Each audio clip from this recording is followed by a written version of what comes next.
नमस्कार, साम टीव्हीच्या बातमीपत्रात तुम्हा सगळ्यांचं स्वागत। सकाळचे 9 वाजता आहेत। आज काय विशेषमध्ये तुम्हा सगळ्यांचं स्वागत। मी शामल भंडारे, मुंबईहून लाईव्ह। आज दिवसभरात काय महत्त्वाच्या घडामोडी घडणार आहेत पाहूयात आज काय विशेषमध्ये। पहिली बातमी आहे संसदेतून।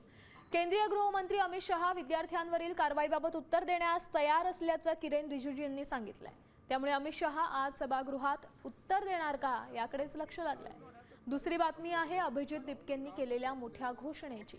15 ऑगस्ट पासून दिपके आपला मोर्चा सरकारी शाळांकडे वळवणार आहेत। यामुळे सरकारची डोकेदुखी वाढण्याची शक्यता आहे। तर तिसरी बातमी आहे भूकंपाची। नाशिकनंतर आता पालघर जिल्ह्यातही भूकंपाचे धक्के जाणवलेत। या सगळ्या घडामोडींचा आढावा आपण घेणार आहोत आज काय विशेषमध्ये।